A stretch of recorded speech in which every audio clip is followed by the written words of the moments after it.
Bonjour, ici Dynamite Critique. C'était long, ça aura pris du temps, mais nous y voilà. Cette fois-ci, je vais faire une critique de Dumble 5 Wars.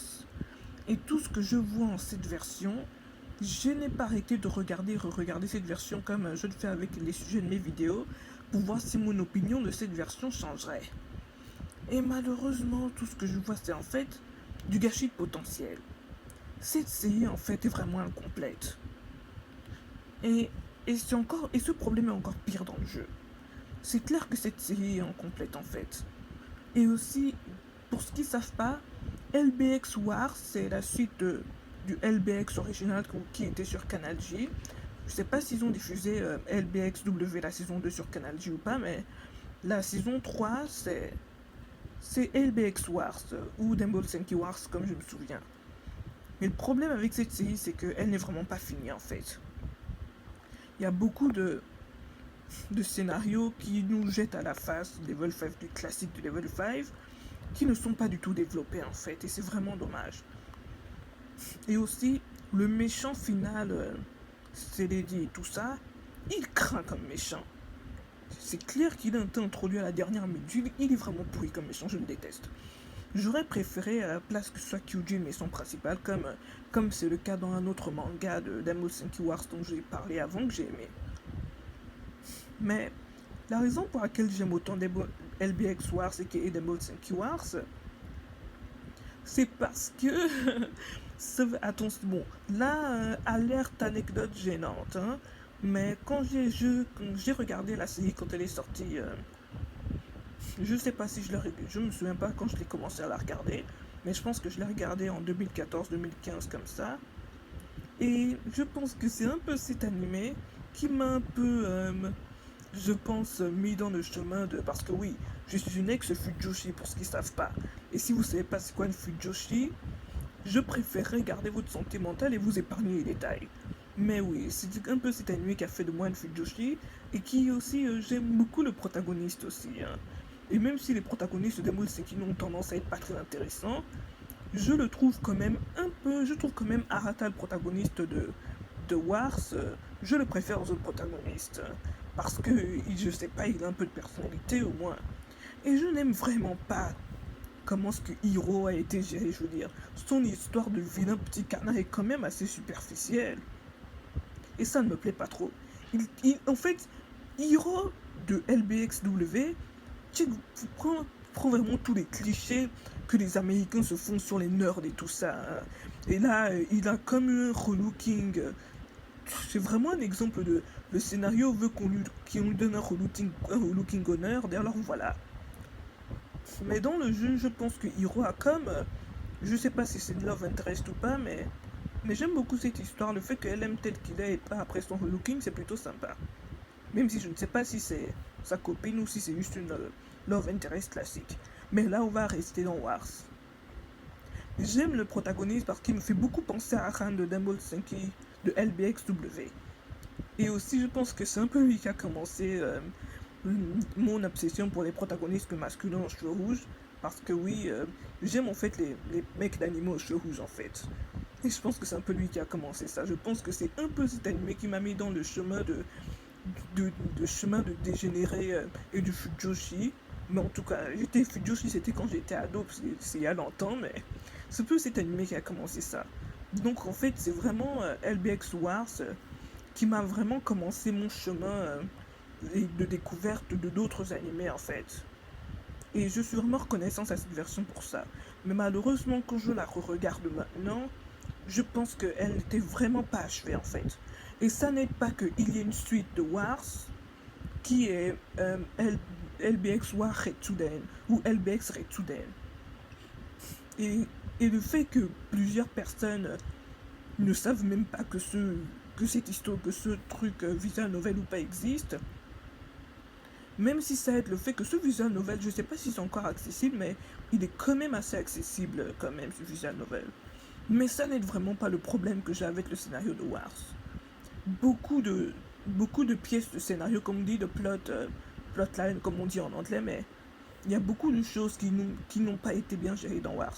Comme j'aurais en fait aimé que le scénario principal c'est qu'au départ, Muraku, que j'aime beaucoup, ait un peu l'air comme le méchant, mais que Arata, le protagoniste, se rende compte que le vrai méchant, c'est l'école en fait. Et du coup, qu'ils essaient de combattre l'école elle-même, justement, pour retrouver l'école de LBX normale que c'était supposé être. Ça aurait été intéressant et bien, et ça aurait pu être une bonne série. Malheureusement, c'est pas ce qu'on a eu. À la place, on a eu plusieurs épisodes où il ne se passe rien, même si j'ai aimé le fait que certains personnages étaient développés, le scénario il avançait vraiment pas.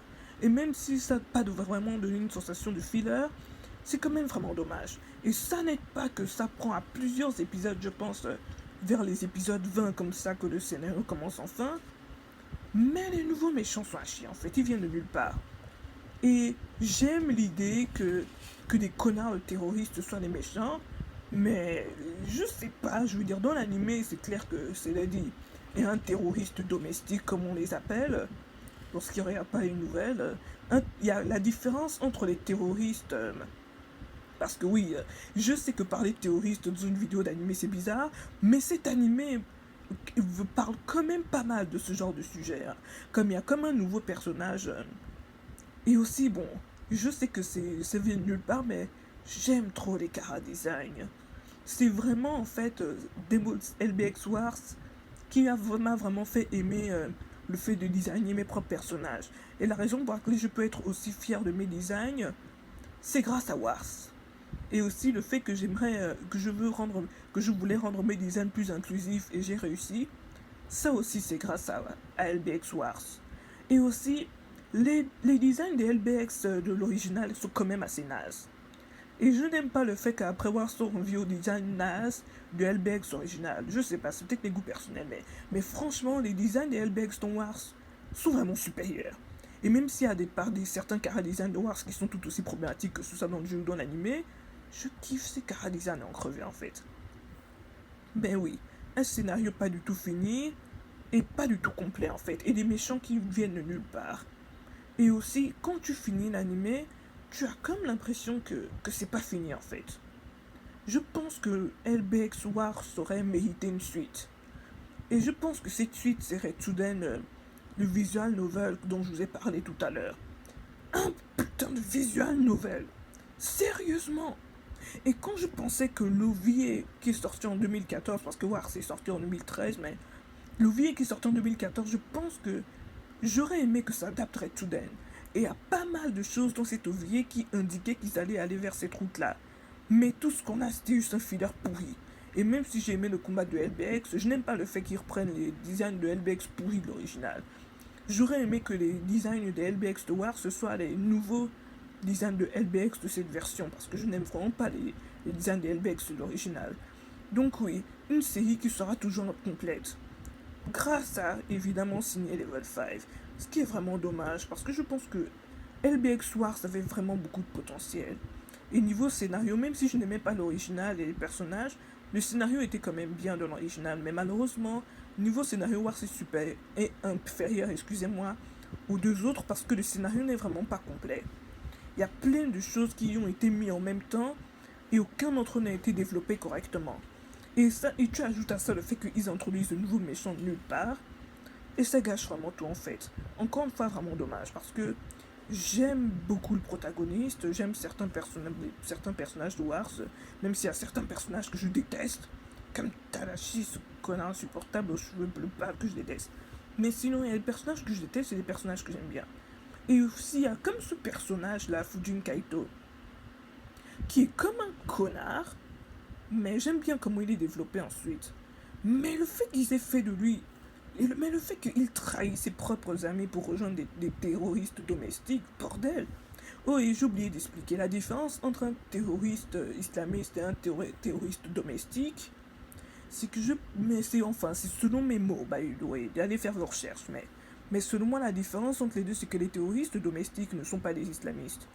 Ce sont juste des gens au sein du pays qui vont causer des actes terroristes contre leur propre pays, en fait. Tandis que les islamistes, on sait déjà c'est quoi. Donc c'est ça la différence entre les terroristes domestiques et les terroristes islamistes. Dans les exemples de terrorisme domestique, Je pense aux groupes de suprémacistes blancs aux États-Unis qui vont faire des fois des actes de terrorisme des fois, et aussi au groupe anarchiste que je ne sais pas s'il existe encore, qui a assassiné plusieurs présidents américains. Ça, c'est des exemples de terroristes domestiques. Et au Japon, un autre exemple de terrorisme domestique, c'est évidemment les sectes, hein. Je pense que vous en avez pas mal entendu parler. Donc ouais, c'est ça la différence entre les terroristes islamistes et les terroristes domestiques selon moi. Mais Célédi semble être un terroriste domestique classique. Mais dans le visual novel de Retsuden, je pense qu'il y a une partie de où est-ce qu'ils vont en un pays qui s'appelle la Somalie ou un truc comme ça pour affronter de vrais groupes terroristes, la vache. C'était juste un animé sur des jouets en plastique, comment on en est arrivé là? Bon bref, il y a aussi ce mec aux cheveux blonds que vous voyez sur l'image, Hikaru, qui est pas mal un connard envers le protagoniste, sans aucune raison, et c'est jamais expliqué. Et au fur et à mesure que leur relation s'améliore, même si j'aurais aimé que ça soit plus exploré et développé, ce qui est un problème que j'ai avec ça en général, mais il se comporte un peu aussi des fois en tsundere envers le protagoniste, des fois, hein. Mais encore une fois, j'aurais aimé que ça développé et exploré. En fait, les personnages, certains sont bien développés, mais je trouve que les personnages et leurs relations entre eux ne sont pas assez bien explorés. Et si jamais le scénario n'avançait pas, ils auraient au moins pu se concentrer sur ça au moins. Malheureusement, c'est pas ce qu'on a eu. Et cette série qui avait beaucoup de promesses sera toujours incomplète. Donc je dirais note finale 6 sur 10. Pas parce que j'ai pensé que c'était un mauvais animé, mais parce qu'il y avait beaucoup de potentiel et qu'il y a vraiment beaucoup de choses qui n'ont pas été complétées en fait. Le développement des personnages et de leurs relations entre eux est incomplète. Le scénario est incomplet aussi. Ce qui est vraiment dommage. Donc ouais, désolé pour le doigt que vous venez de voir. Sur ce, ouais, c'était Dynamite Critique, la critique sortenue sans budget de LBX War. Si vous avez aimé la vidéo, n'oubliez pas de laisser un like et de vous abonner. Sur ce, salut. Oui, j'ai aussi oublié de vous dire que il y a dans le jeu, les anciens personnages ont de nouveaux designs qui sont vraiment mieux que leur design originel. Et là, même si certains des nouveaux redesigns sont un peu bizarres, mais sûrement parce que c'est des femmes adultes cette fois, je suppose qu'ils se disent que vu que c'est des femmes adultes, alors c'est un peu ok les designs de façon aussi bizarre. Mais honnêtement, les chara-designs de certains personnages féminins sont assez bizarres, surtout que ils sont quand même supposés avoir que 14 ans en fait, alors c'est un peu louche. Mais sinon, à part ça, j'aime beaucoup cet animé, mais il n'est pas complet. Et c'est vraiment dommage. Donc ouais, Dynamite critique, ta critique sorcelée et son budget. Sur ce, salut.